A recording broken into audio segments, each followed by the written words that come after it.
What's going on, guys? I'm down here in the basement doing the last, what for me, bit of prep prior to opening day. Today is September the 10th. We are officially getting ready to enter into opening week. That's 5 days away here in Missouri. And I'm pretty well got everything sorted out, ready to go.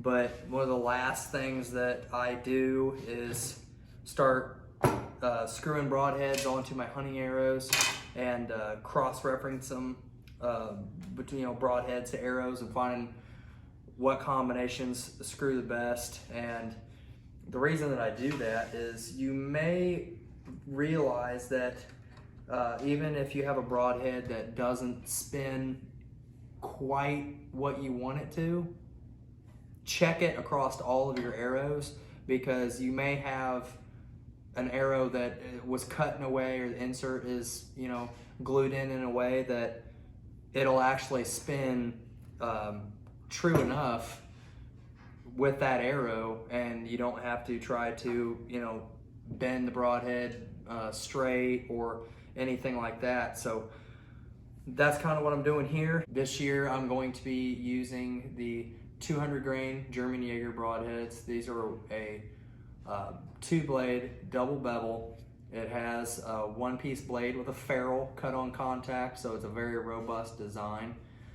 And the reason I picked these things is not only because it has those characteristics that I like, including the back end of the blades being sharp for if the arrow's already in the animal's running through brush and pulling out against that arrow, then if it does get pulled out, it's going to cut on the way out as well, do the maximum amount of damage. The price on these is impossible to beat. I'm pretty sure these are around, I'm just going to say $30 for 3. They're about $10 a piece, which for what you get, a 1-piece 200 grain, 1-piece blade, 200 grain broadhead that's built fairly robust, and these fly really well and they spin good out of the package. You're going to be kind of hard pressed to find that good of a value anywhere else, and they come hair popping sharp right out of the package as well. So those are the broadheads I'm using. I'll give you a close-up of them. I think they're going to work pretty well. That's kind of a foolproof design, and the reason that I also am using 2-blade double bevels is only shooting 47 pounds. I want all the edge that I can get for penetration and possibility of getting a full pass through.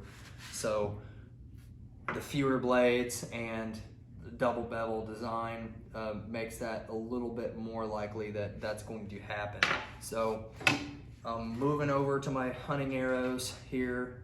These are all clean fleshed, never been shot, ready to go. And same arrow as my practice arrows. These just haven't been beat up and abused on the range and torn veins and all that. So I'm just gonna go ahead and screw these on here with you guys. So real quick while I'm thinking about it, and spin testing your broadhead, since you heard me kind of mention it. That one's got a little bit of a wobble to it. I don't get real crazy, especially with a stick bow. I did with a compound, but at the speed that you're shooting, about having absolute 100% perfect spin, that one spins pretty good. I think that'll probably work. I'll try this one on one other arrow. People talk a lot about what different fletching configurations, arrow setups, and some of the stuff that works for best arrow flight with a broadhead, including broadhead design. But oh yeah, that's perfect. If your broadheads, this is a study that was done by Cody Greenwood and the guys over at Push Channel. If your broadheads do not spin true, none of that stuff matters. Your fletching configuration doesn't matter. The style of broadhead doesn't matter. A lot of things don't matter, and they kind of go out the window if your broadheads don't spin true, because out of all the tests that Cody Greenwood did with fletching configuration, broadhead configurations, it still rang true that if these aren't spinning perfectly or as perfectly as possible, nothing else is going to make a difference, because that is going to affect your arrow flight. So spin your broadheads, get them as close as possible. That's why I say if you have one that's not quite what you want, try it with the rest of your arrows to try to get an arrow that you already have, that just the way it's been cut and the insert glued in, that it will work. And if it doesn't, just leave that one out of the mix or throw it in the trash. You can try to bend them straight. I know a lot of guys end up just throwing them in the trash. But I have shot these broadheads. You may be wondering if I've shot them, how they shoot. I think I did mention it earlier. These shot really well, pretty well comparable to my field points. I saw really no change of impact. These do impact, I think, just a touch low compared to my field points for some reason or another. But it wasn't enough to make a difference. I was only saying maybe a 2 inches at the most. Oh yeah, that's what I mean right there. I just tried one arrow and tried the other. And it may just be this arrow. I'm gonna leave it off to the side. And now it spins perfect. But these shoot very well. And like, I wasn't ever able to 100% confirm that point of impact difference. Because the way I was shooting that day, I wasn't convinced that that wasn't just the way I was shooting on that particular session that was making the difference, not that it was the broadheads. But I do think they might impact a little bit low, which even comparing a 200 grain broadhead to a 200 grain field point, you're going to see some impact difference, and you're going to probably see low impact because there's more surface area here. They've got more drag. It's kind of basic, physics. See, that one wobbles a little bit. So we're gonna set that arrow off to the side. Try this other arrow I set off to the side, see if we get a match here. But and you may think to yourself, well, if you're not shooting that far, if you're only, so see, there you go, that one spins pretty good.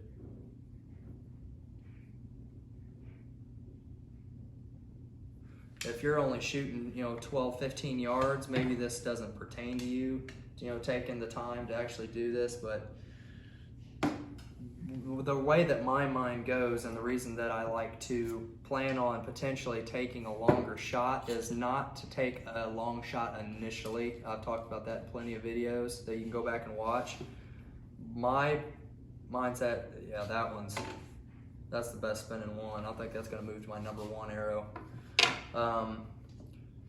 That's another thing, guys. I'm gonna squirrel and mention that real quick.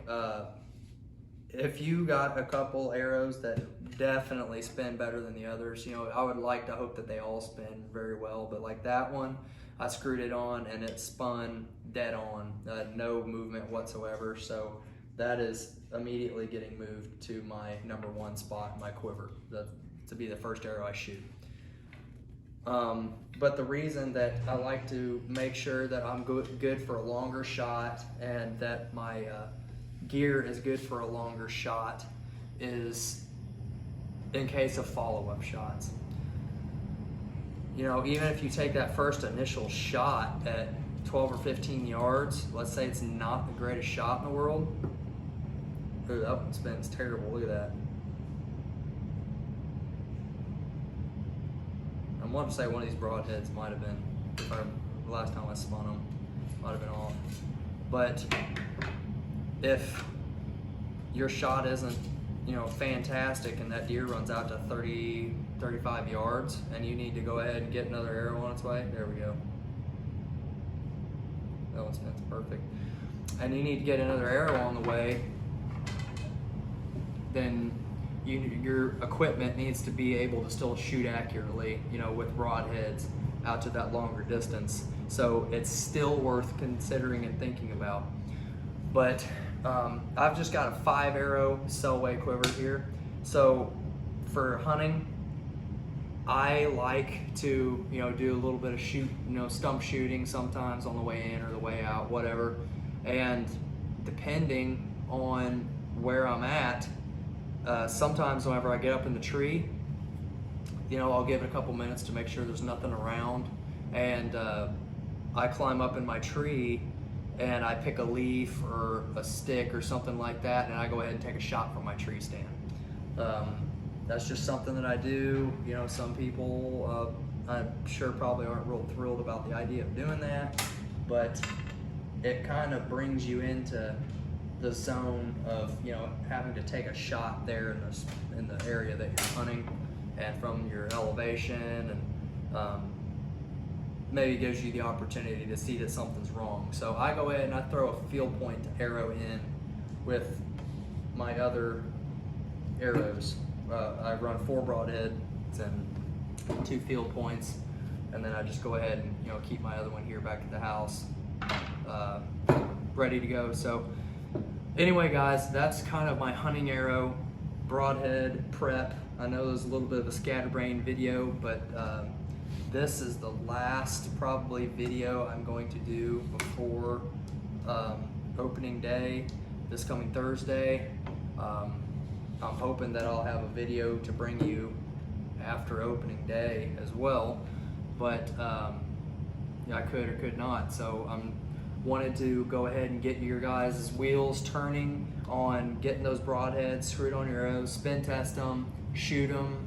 I'd like to hope you've already shot them by now, but if you haven't, get out and shoot those broadheads and see how they're impacting. Like I said, mine impact just a little bit low. Don't really see much of a difference, you know, unless I'm over 20 yards, but